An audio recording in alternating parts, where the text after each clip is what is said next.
Well, thanks so much for joining us tonight. First at 10, I'm Drew Wunks. First of all, we have to say it. What an amazing run by the Virginia Tech women's basketball team this year. You made history, and you made us all so dang proud. Sadly, tonight, the Hokies' run has come to an end. The Virginia Tech women's team just not able to hold on against legendary head coach Kim Mulkey and her LSU Tigers.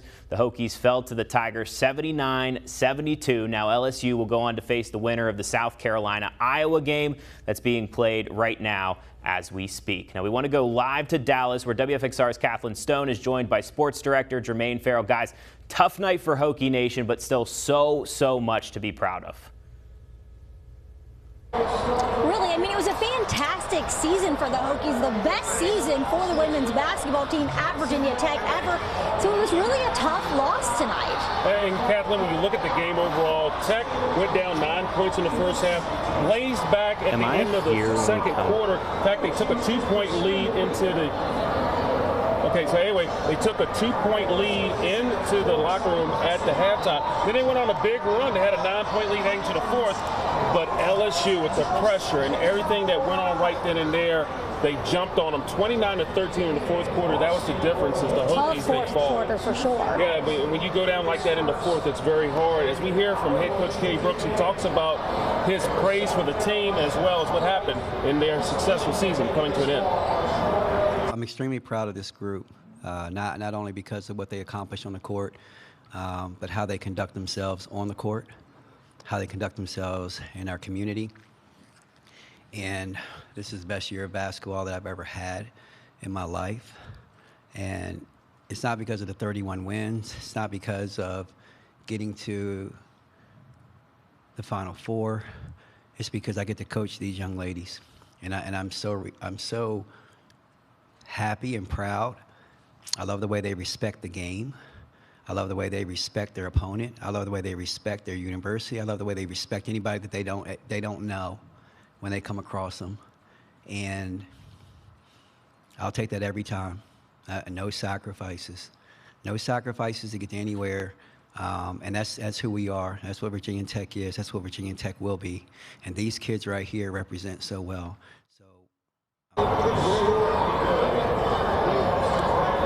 And right then and there, Kathleen, that is class by Kenny Brooks, a classy guy. We've been sharing his story. What a ride it has been for the Virginia Tech Hokies.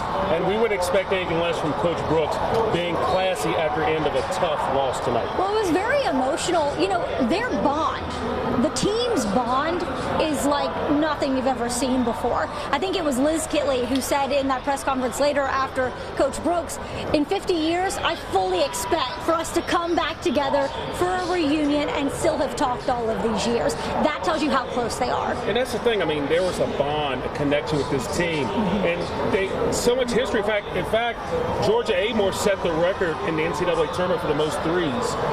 But I'm sure she would trade that in for an opportunity to play on Sunday. But again, a great season for the Hokies, and they have nothing to hold their heads at. You know, being one of the Final Four teams, that's big time. Yeah, obviously the fans here disappointed as they left the building. We want to go to WFXR's Kelsey Jean-Baptiste, who's live in Blacksburg tonight. Kelsey, I imagine it was a roller coaster ride for those fans watching at home. Yeah, Kathleen, it really was, but I will say this, no matter if it was a win or loss tonight, Hokie fans say they're standing side by side with the team. They said throughout the entire season, the ladies have shown tremendous strength and teamwork. They're doing awesome. I love it. I'm also a woman in sports, so I love watching them achieve their dreams. As women, to make it to the Final Four, I think it's huge. Regardless of the outcome, they say tonight was a monumental game and just shows how amazing their success and teamwork has been throughout the entire season. And I can't say it enough. And guys, I had a lot of fun out here with a lot of the Hokie fans, and I hope that y'all did too out there in Dallas. Live in Blacksburg, Kelsey Jean-Baptiste, WFXR News. Thank you so much, Kelsey. Yes, it's been a fun time to get to know the Virginia Tech team. We knew them, but for them to be on this national stage is great, and I'm sure the crew in Blacksburg, they definitely love their Hokies. Yeah, we actually caught up with someone who drove overnight yes. to get to this game tonight, saying there was no way they were going to miss tonight's matchup. It's a close to 16-hour drive from Blacksburg, Virginia to Dallas, Texas. Buddy of mine and I, we left at about 5 o'clock from Blacksburg yesterday, drove all the way past Memphis and then stopped in Arkansas for about a 4 or 5 hour pit stop and just made it down here in time. Clark Rowland and his friend made it to American Airlines Center less than an hour before tip-off. He says they bought their tickets last week, even before the Hokies beat Ohio State. This is a historical moment for Virginia Tech and the region as a whole. I mean, everybody's so proud of the team and how they performed and everything, and it would be hard to miss this one for sure. A historic moment die-hard Hokie fans like Rowland say they couldn't miss, because no matter the outcome, they got to witness the best Virginia Tech women's basketball team in history.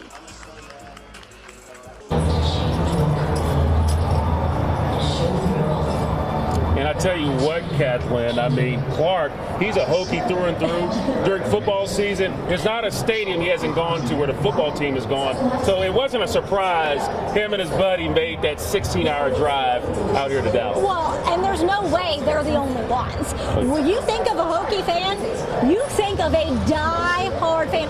I almost, you'll correct me if I'm wrong here, I almost feel like their crowds are some of the toughest if you're the opponent, because they're so loud, there's so much love for them, and they're a little tough to beat when it comes to the fans. And that's the truth, and they get after it. Yeah. But again, nothing to be ashamed of. You're a Virginia Tech fan, and Coach Kenny Brooks will have this team back here. Georgia Amore said in the press conference that she definitely wants to have this feeling again, get back to a Final Four, which next year will be Cleveland, so a little bit closer to Blacksburg. A little bit easier to get to.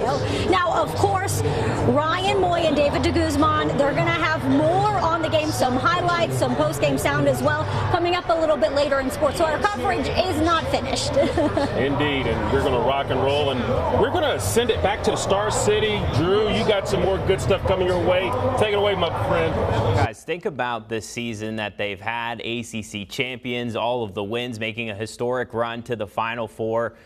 We have so much to be proud of with these girls, and a lot of them, some of them have decisions to make when it comes to next year. So hopefully that they are back in the Final Four again, and maybe they can make it to the championship as well.